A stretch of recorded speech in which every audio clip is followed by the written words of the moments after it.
오늘도 재미있는 성경 이야기 들려줄게. 2권 4편 셋째 이야기, 산 위에 있는 모세. 모세는 시내산 꼭대기에서 40일 40이야. 그러니까 거의 6주일을 보냈어요. 그동안 그는 도대체 무엇을 하고 있었을까요? 그래요. 그는 정말 중요한 일을 하고 있었어요. 그는 하나님께로부터 매우 놀라운 말씀을 듣고 있었던 거예요. 하나님께서는 이스라엘과 함께 거하시기 위해서 성소를 지으실 계획을 그에게 말씀하셨어요. 그분께서는 내가 그들 중에 거할 성소를 그들을 시켜 나를 위해서 짓게 하라 하고 말씀하셨어요. 그것은 어마어마한 왕궁이나 신전이 아니라 평범하게 보이는 성막일 뿐이었어요. 그렇지만 그 성막의 모든 것은 완전하게 만들어져야만 했어요. 그리고 그 모든 것에는 어떤 특별한 의미와 놀라운 교훈이 담겨져야만 했어요. 모세가 그렇게 오래 머물렀던 것도 바로 그것 때문이었어요.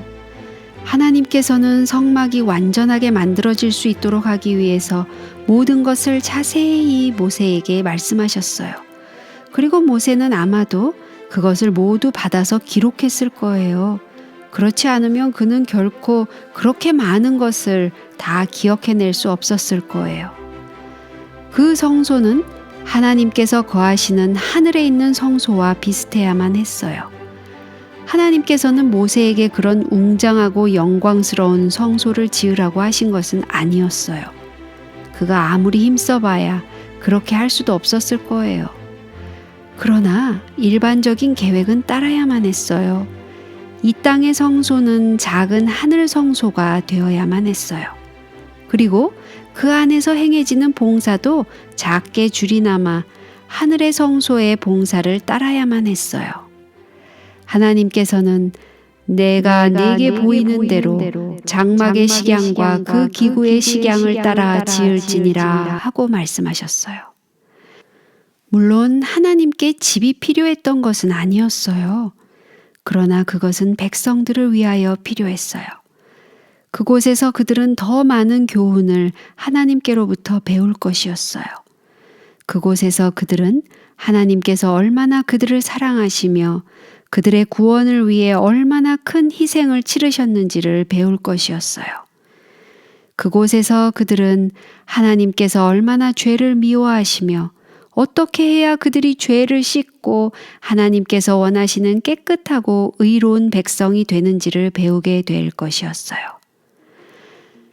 또 성막은 운반할 수 있도록 만들어져야만 했어요. 그래야 이스라엘 백성들이 가나안에 갈 때까지 이곳저곳으로 옮겨 다닐 수 있었거든요. 벽은 순금으로 입힌 나무로 만들어야만 했어요.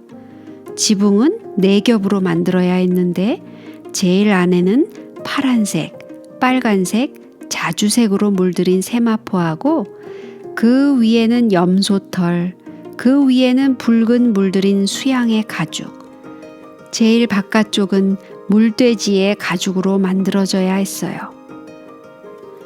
길이가 약 17m, 넓이는 약 5.5m, 높이도 약 5.5m인 성막은 성소와 지성소라고 불리우는 두 부분으로 나뉘어져야 했어요. 성소와 지성소는 천사가 수놓아진 파란색, 빨간색, 자주색 실로 친 휘장으로 나뉘어져야 했어요. 하나님께서는 작은 가구들을 만들도록 하셨어요. 성소에 있는 것은 떡상과 분향단과 가지가 7 달린 촛대뿐이었어요.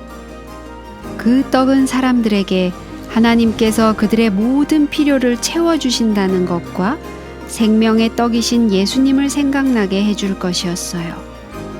분향단에서 피어오르는 향은 그들에게 하나님께서는 예수님의 사랑의 향기가 섞여진 기도를 언제나 들어주신다는 것을 말해줄 것이었어요. 결코 꺼져서는 안 되는 촛대의 불은 그들에게 진리의 빛은 영원히 꺼지지 않으며 세상의 빛 되시는 예수님께서도 영원히 살아계시다는 것을 생각나게 해줄 것이었어요.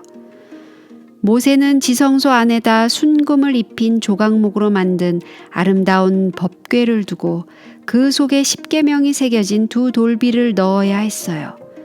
그리고 그 위에는 속죄소라고 불리우는 황금판을 놓고 금으로 만든 두 천사가 양쪽에서 속죄소를 내려다보도록 만들어야만 했어요.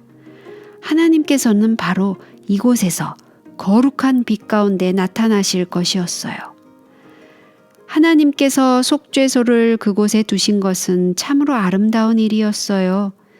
속죄소를 자기 자신과 십계명 사이에 두신 하나님께서는 사람들이 비록 십계명을 어겼을지라도 속죄하는 마음으로 그분께 나아오면 언제나 용서해 주신다는 것을 알게 되기를 원하셨던 거예요.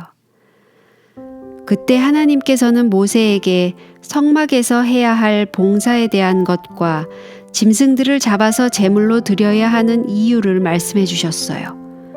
하나님께서 좋아하셔서 그런 것이 결코 아니었어요. 그분께서는 죄가 얼마나 무서운 것이며 죄의 값은 죽음이라는 것을 이스라엘 백성들이 배우기를 원하셨던 거예요. 그러므로 죄를 지은 사람은 자기가 마땅히 죽어야 할 것을 죄 없는 양이 대신 죽는다는 것을 인정하는 표시로 그 양을 죽여야만 했어요. 그는 그 양을 통해서 언젠가는 갈바리에서 세상 죄를 지고 가는 하나님의 어린 양이 되실 예수님을 보게 될 것이었어요. 이렇게 하여 하나님께서는 40일 내내 모세에게 원하시는 것을 자세히 말씀해 주셨어요. 제사장들과 그들이 입을 옷에 대한 것까지도 말씀하셨어요. 그리고 나서 마지막 날 그분께서는 모세에게 아주 놀라운 선물을 주셨어요. 여호와께서 시내산에서 모세에게 이르시기를 마치신 때에 증거판 둘을 모세에게 주시니 이는 돌판이요 하나님이 친히 쓰신 것이더라. 이 얼마나 귀한 선물이에요. 그 돌판이 오늘날 있었다면 얼마나 가치 있는 것이 되었을까요? 아무리 많은 돈을 주고도 살 수가 없을 거예요.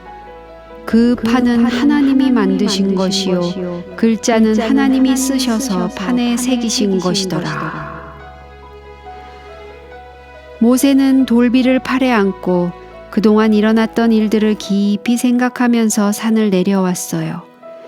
6주일 동안을 하나님과 단 둘이서 지냈다니 얼마나 놀라운 일이에요? 그리고 하나님께서 친히 쓰신 그 귀한 돌비까지 받았잖아요. 그는 여호수아가 기다리고 있는 곳으로 거친 산길을 걸어가면서도 마치 하늘을 나는 것만 같았을 거예요. 그런데 깜짝 놀랄 만한 일이 그를 기다리고 있었어요. 여호수아가 진중에서 싸우는 소리가 나나이다 하고 말했어요. 모세는 가만히 서서 귀를 기울였어요. 이는 승전가도 아니요 패하여 부르짖는 소리도 아니라 나의 듣기에는 노래하는 소리로다 하고 그가 말했어요.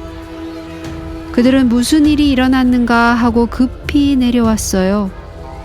그 둘이 내려와서 보았을 때 모든 것이 환히 드러나고 말았어요. 이스라엘 백성들이 진 가운데 금송아지를 세워놓고 그 주위에서 춤을 추고 있는 것이 아니겠어요? 모세는 이 광경을 보고 참을 수가 없었어요. 그는 아마도 이렇게 말했을 거예요. 우상 숭배를 하다니 이럴 수가 있나? 그러나 그것은 사실이었어요. 백성들은 6주가 채 지나기 전에 영원히 그분께 충성을 다해 섬기겠다던 맹세를 저버리고 하나님을 떠나버린 것이었어요. 모세는 화가 치밀고 너무나 실망한 나머지 그 귀한 돌비를 자기 손으로 내던져버리고 말았어요. 돌비는 요란한 소리를 내며 산 아래로 떨어지며 그만 산산조각이 나버렸어요.